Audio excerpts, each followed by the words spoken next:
Today we're going to go through and rebuild this Dana 25. Now I already have the ring and pinion set in. It's the same process that you saw me do for the rear axle.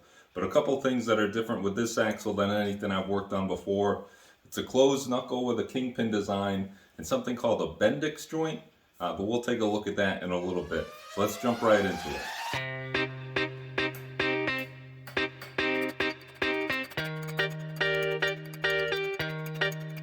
So we have the new races in the axle. We have all the bearings greased.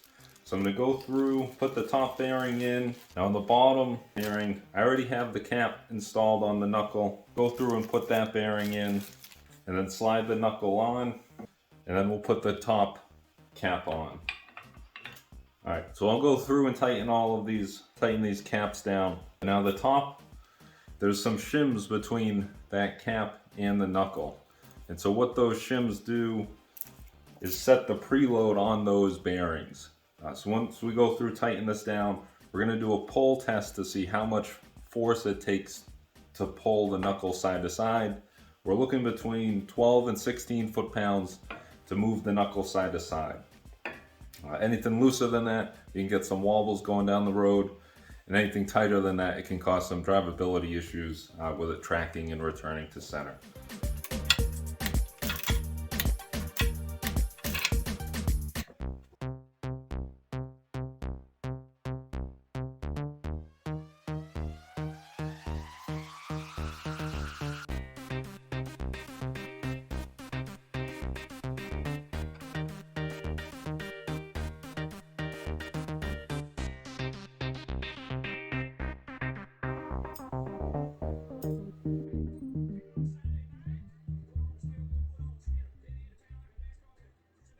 After taking a few shims out, we got the drag right where we want it to be. We'll go through, do the same thing on the other side, and then put the wiper seal in.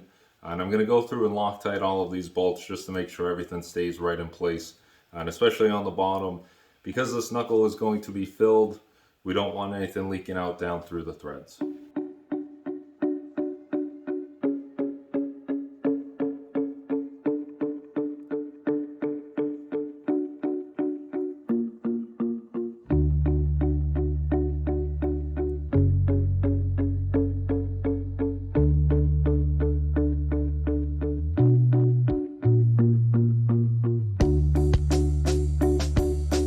Now that the knuckles are all set, it's time to go onto the axle shafts. And this is where that bendix joint I talked about earlier comes into play.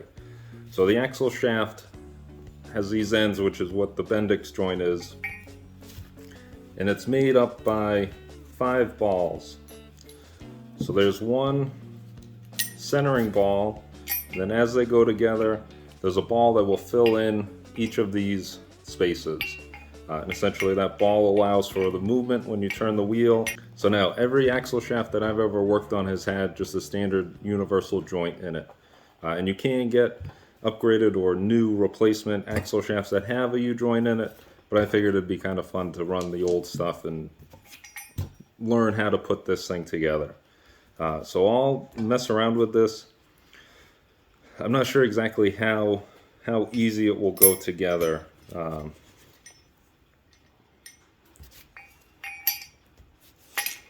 I think it's easy to get the first few in. I think the last one's going to be a bit tough.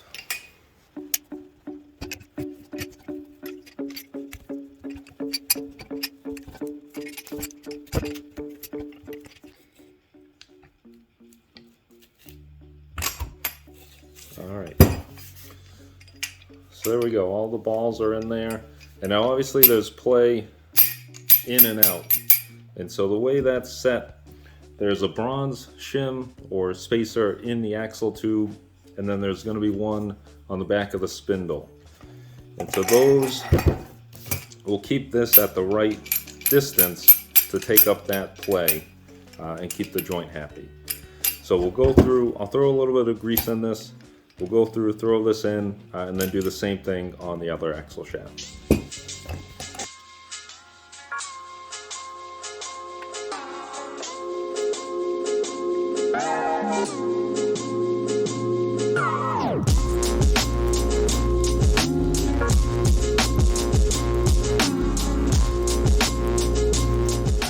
Alright, so we got the spindle bolted on and our brake bracket. So just checking quick, there's no movement in and out on that axle shaft, which is good. That Bendix joint is set right where it needs to be. So the next thing we need to go through and do is fill these knuckles. So now they don't make the original lubricant that would go in this knuckle, so we need to make our own. So now inside this knuckle, what we put in there is going to lubricate obviously that Bendix joint and the two kingpin bearings. So I put grease on the Bendix joint, but it's not just grease that goes in this knuckle. If we filled it with just straight grease, what would happen as this axle shaft spins going down the road, the grease would get flung to the outside of the knuckle and it would stay there and it wouldn't really fall back in, and that joint would essentially run dry. And we don't just want to fill it with straight oil because that wiper seal isn't designed to hold back oil, and this top kingpin bearing, the oil wouldn't stay up in the bearing. So looking at Novak Adapter's website, they say to make some sort of concoction of grease and oil together.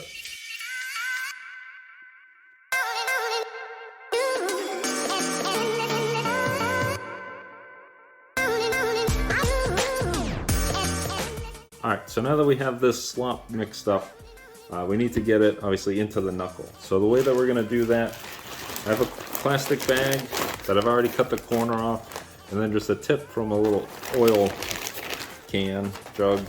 So we'll slide it in, tape it all up, and then we'll fill the bag up and just squeeze it right into the knuckle.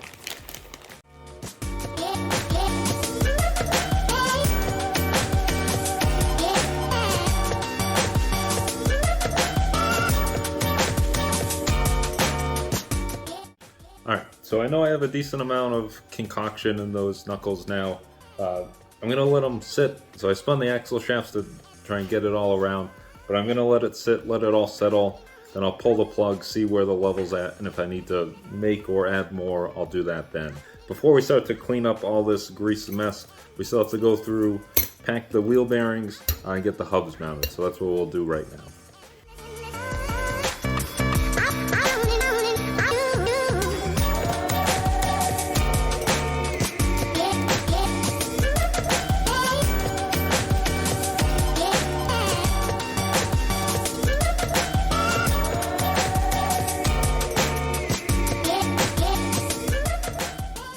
So now that the wheel bearings are all set up, we can go through and wrap this axle up with a set of these Rugged Ridge lock-in hubs.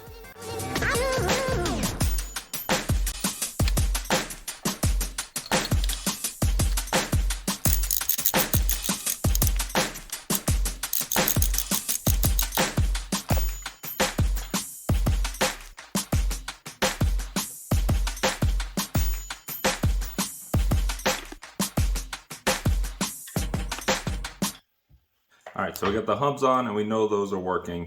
So pretty much this axle is complete except for the brakes. And I'm going to go through in a separate video and talk about the brakes. We are converting to a disc brake setup, so I'll go through with part numbers and everything on what it takes to convert this to a disc brake axle. And then right after that video on the brakes, we'll go through, get these axles all painted, and finally get this Jeep as a rolling chassis after 10 to 15 years. Thanks for taking the time and watching this video. I'll get back to work and I'll see you next time. Thanks. Bye. So following up from the last video, Randall Stewart guessed correctly on where these 11-inch drum brakes came from. So that chassis that we had in here was a Jeep Forward Control or FC150. Those all came with the 11-inch drum brakes all around from the factory. So I'll cut to a clip of a more complete FC150 that we have so you can see exactly what that vehicle looks like altogether.